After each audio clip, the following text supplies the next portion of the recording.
born and raised Berkeley County. Around 2, my mom remarried.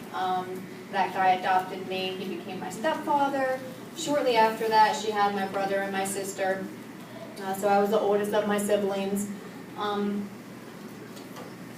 want to say from my childhood, what I mainly remember is sports. I was extremely involved in gymnastics and softball and volleyball. Like that was my time, was all my sports. And I also remember being raised in church and youth group. My family was big into that. But along with that, there was a lot of trauma, a lot of abuse. I want to say, as far as my memory will allow me to go to, I think the first time I remember any sort of abuse was probably around the age 4. And then around age 9 is when my mom and my stepdad had gotten a divorce. And since he had adopted me, he had rights to me. So every weekend, my siblings and I would go to his house. And that's when the abuse intensified. And, you know, that was just our reality. Like, that's what we were used to. We would go to his house for the weekend, encounter whatever it may be. And then Monday morning, we would show up at school and be in these classrooms and, you know, just live our life. Like that was our reality. That was normal to us. I think that we handled it pretty well, especially looking back now that I'm an adult, looking back at a child's age. I feel like my siblings and I did really well. Around 12 is probably when I started to act out a little bit. I got really big into self-harm, eating disorders, stuff in that nature. I think that I had a lot of anger and a lot of negative emotions that I never really worked on. I also had a really close friend of mine, and we would always, you know, write notes back and forth, and I had a notebook, and I decided that I was going to open up with her and tell her a little bit of what was going on in my life. I've never done that before, besides my brother and sister, obviously, so I decided that I was going to tell her. In that same day, we made our mind up that we were going to go run away. We didn't get very far, but in that time frame, my mom decided to go snoop through my room and go through those notes, and that is when she found the note of me telling my friends stuff that had been going on with my stepfather. So I remember that night my mom confronted me about it, and I remember feeling extremely relieved, but also very nervous because I knew things were about to change. And I was right. You know, right after that, the court process started. It was about a 2.5 year thing where I had to go to the courthouse and testify, deal with seeing the evidence and stuff that, you know, I could have lived without seeing again. But I was okay with it because I had my mind made up that this was going to keep him from hurting anyone else. You know, get him in jail, keep him away, and it was worth it. At the end of the court thing, he had a really good lawyer, he had a lot of money, and even despite his confession and evidence and stuff like that, he ended up getting like 9 months of rehabilitation for all of that. So he didn't go to jail or prison or anything, and I want to say that is when the anger intensified. I think it's something I still struggle with today. I mean, it's something I have to accept even though I don't want to. You know, since then he's gone through life and has affected 3 other families. And is currently now finally in jail for one of the families. So after that, I, you know, just tried to get through life with all the stuff that I was acting out in, and it got to a point where my mom decided to send me away to a girls' home. I went for about a year. I think I did really good with it. I mean, I was able to get away from society for a while, kind of focus on myself, process everything that had been going on with the court and just everything. I think it was really good. And then when it was time to leave, I had to go back to public school, and kids can be cruel. That's just the reality. So I came back with a really good mindset, and there was a girl that I had grown up with and knew my history and thought it was, you know, her place to let other people know about it. I didn't handle it in the best way, and because of that, I had some consequences. This was like towards the end of my 8th grade year, so I went into high school. suspended my first 2 weeks. They threatened to take volleyball and softball away from me, which, you know, that was hard because sports was like the one thing that I still kind of had given me accountability. And after that, it's between the court stuff and everything coming out the way it did with this girl, and then the trouble, like I got to a point where I started to just really not care. I met a guy super young, got pregnant, and had my daughter at 16. I was a very young mother. I tried my best considering the situation, and I did okay for a while. I continued school, I found a job, I obviously had to quit sports, and you know, I feel like I went through life and missed out on a lot being a child due to someone else's decision making. I feel like I missed out a lot on my teenage years due to my own decision making. It was always quick growing up, quick, and I think within 6 months is when the relationship with my daughter's father got extremely abusive. It got really bad one night to the point where I decided that I was finally going to walk away, and I did. And shortly after that, I had met another guy, and he was the complete opposite. You know, he was sweet, he was nice, he was easy to be around. So I fell quickly, and the only thing is that he did drugs. But at this point, you know, I had dabbled around with some stuff. I, you know, had gone to parties and drank and smoked and did a couple pills. So to me, it was like, okay, like what does that mean? He does drugs, like, you know. It just wasn't really a thought because I was so into this guy that it was the last thing that I was concerned with. Until one night we were in a car, and him and his friends, they pulled out a substance, and I asked them what it was, and they said heroin. And I remember instantly feeling fear because it was like the one thing, you know, like growing up, like I knew like not to do heroin, like it's just the one thing you stay away from. But at the same time, when you expose yourself to certain situations, that you start to lose that fear. So I'm sitting here with someone that I really like and other friends of mine, and they're all doing it. They seem like they're having a good time. They're not falling over dead. So yeah, I was afraid, but something inside me justified doing it. I just wanted to have a good time. Just for tonight. I'm just going to do it tonight. After I did heroin that night, I did heroin every single day afterwards. I mean, why wouldn't I? In my brain, you know, like it was the first time that I didn't feel angry. I didn't really care about anything. I enjoyed the feeling, so if I enjoy something, why am I not going to do it every day? That's where my brain was at, and that's what I did. Very quickly, my life got messy. I got kicked out of my house.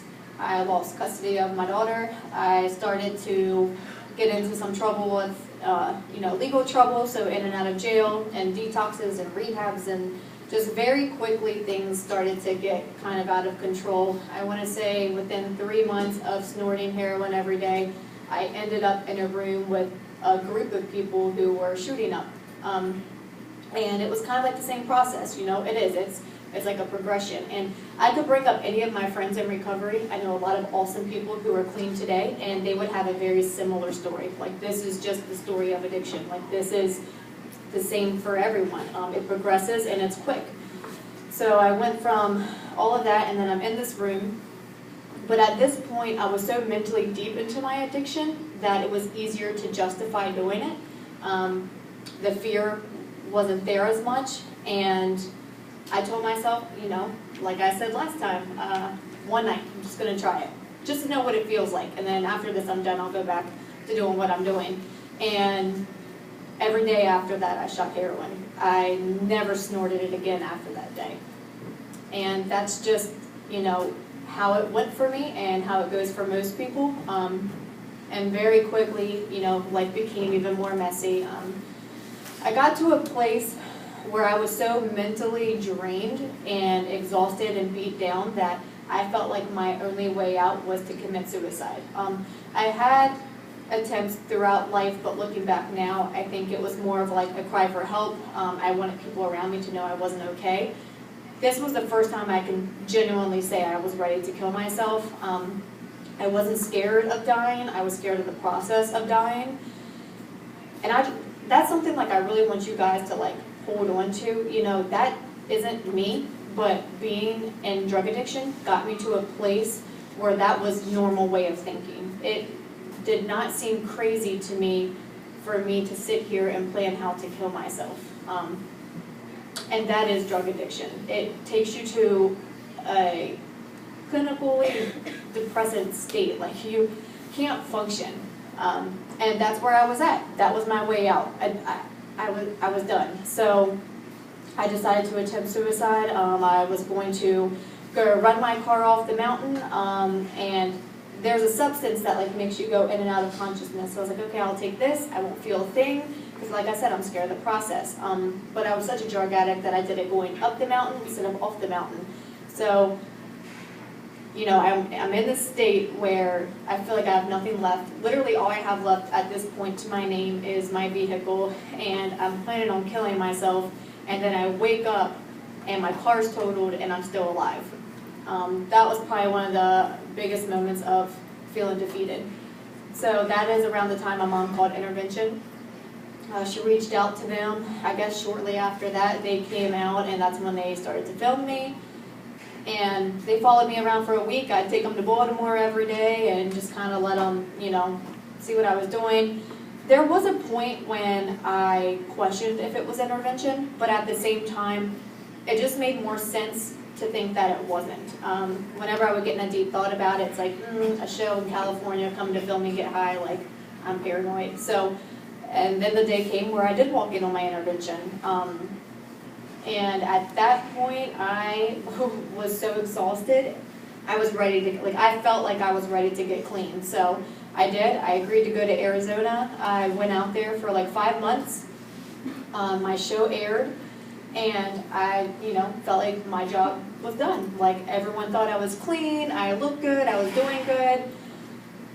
Time to go. And, you know, I justified it. I knew I had warrants out in Baltimore, so I flew back out here, and I truly like thought that I had the intention of turning myself in, but I didn't. As soon as I touched back down in West Virginia, I went on the run. I relapsed within 3 or 4 days, and I was back to doing every drug there was. And I think people struggle with this. I think people, which is understandable, you know, why get clean for 5 months just to go relapse and do it all over again? This is where people get confused with addiction.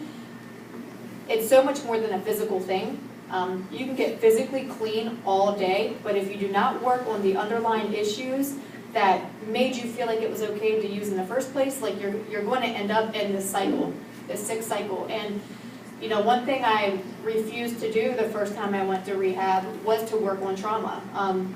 You could not convince me that me reliving my childhood was going to benefit me in any way. So I didn't. I refused. I'll do anything else.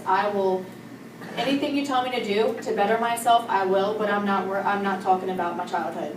And that later, you know, came around to, that messed me up a little bit. There was still a lot that I had to work on. So after a month of being on the run, I very quickly got exhausted again. I very quickly got miserable, and turning myself in was more appealing than being out using. So I left, because I ran off to North Carolina, so I drove all the way back and I turned myself in. I went to court, and the judge sentenced me to 18 months in prison, which I don't blame her. I was in her courtroom a lot, and you know, going into jail and going into prison are two very completely different things.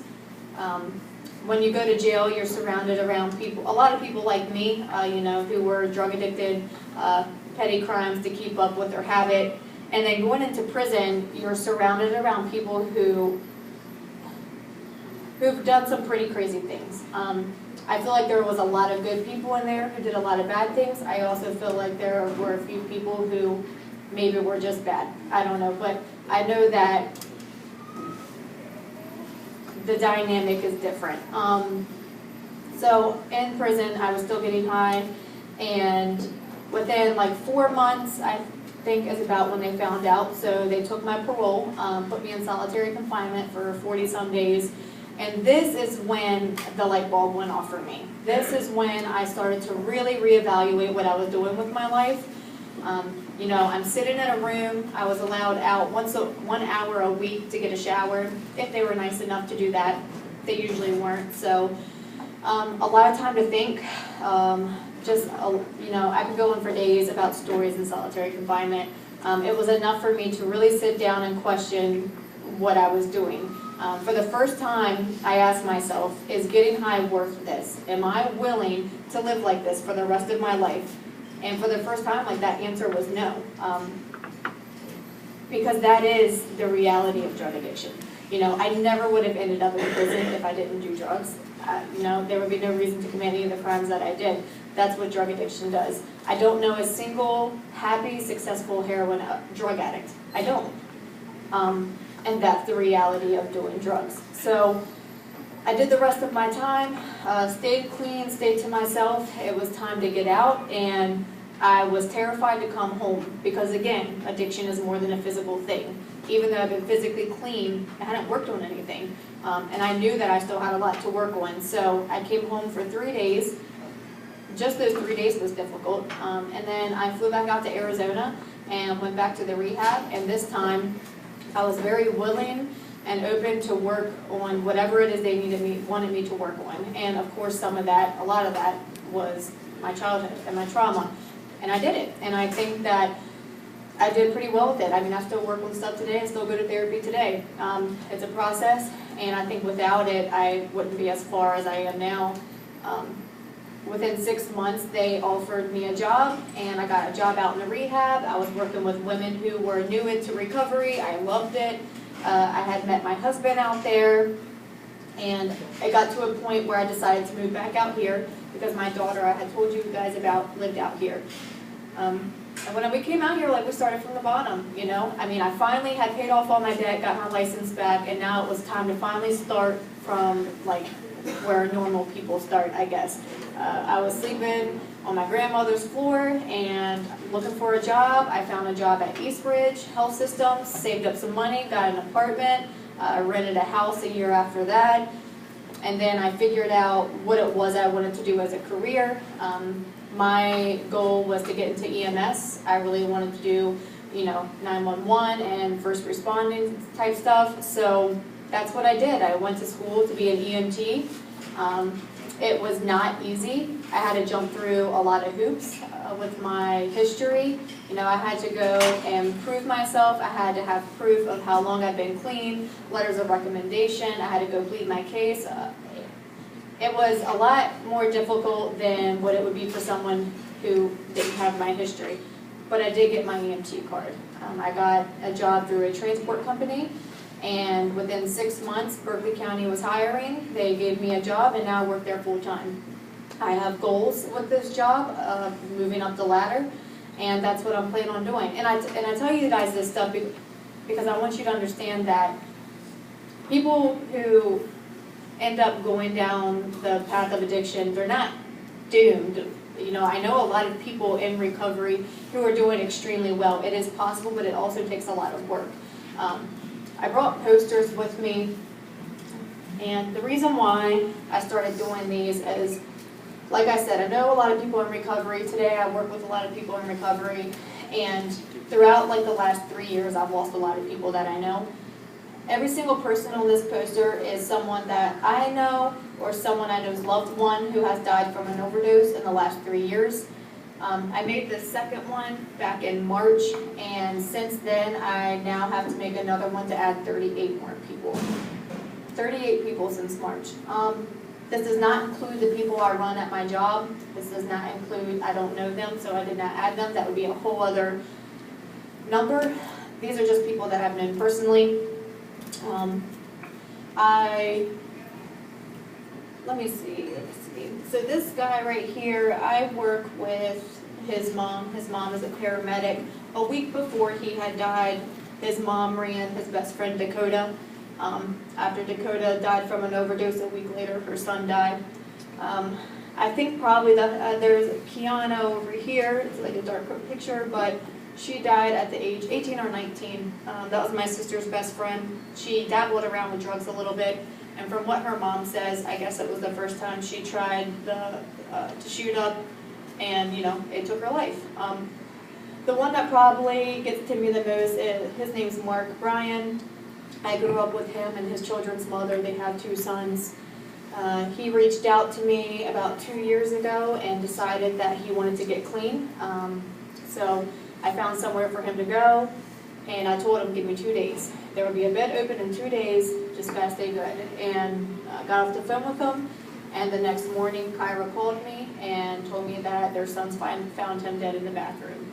I think that one gets to me the most because we were this close with him of getting it together, and now, you know, his kids have to suffer and Kyra has to deal with the aftermath. With addiction, there's 3 things. You know, you can either ride it out as long as you can try and deal with the consequences that come with addiction and continue getting exhausted and being depressed and this unhealthy mindset. You can put in a lot of effort and get clean, but it's a process and it takes time and it's hard work, or you do end up losing your life. I don't mean to be blunt, but that's what addiction does. You either make it out or you don't. And, you know, we live in a small town. I see people I know all the time, and I will never see these people again. Never again will I see them because of drugs. And a lot of them were super young. A lot of them were younger than I am. So that's like my whole goal with coming and speaking to you guys. You know, I do genuinely care about what you guys decide to do with your life. I think you guys are at the age where your decisions really are going to make or break your future. I unfortunately didn't make the best decisions, and I made things a little bit more difficult on myself, and I'm lucky that I was able to get out of it when I did. But some people don't have that story. Some people don't get to have that chance to really live life. So if I could just get one of you guys to make it a little bit easier on yourselves, don't take, you know, the long route like I did, then it's worth me coming here and doing this. So I appreciate you guys. Thanks for letting me come speak. And if you have any questions, feel free to ask. Thank you.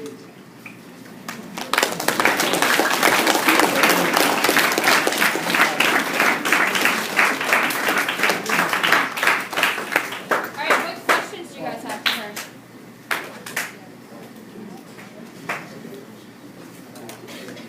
Any questions? What? Do you have a question? Can't say it? What is it?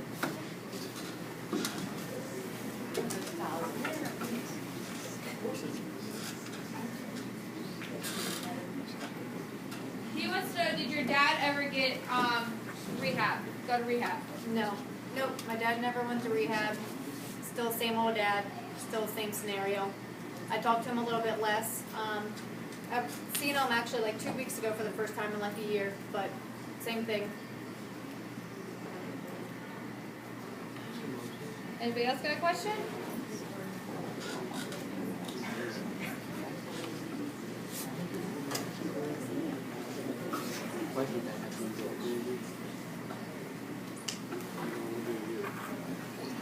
Have you seen anybody in the area since you're in EMS with the heroin-laced vapes? Is what she's asking. No, they haven't. Morgantown, yeah. Yeah, the 2 in Morgantown. I've seen an article. We haven't come across anything like that. I can say that a lot of the stuff that people think they're doing has fentanyl in it. A lot of the times, not just heroin. I mean, a lot of different substances end up having fentanyl in it, which causes a lot of the overdoses. It makes things a little bit more complicated, but.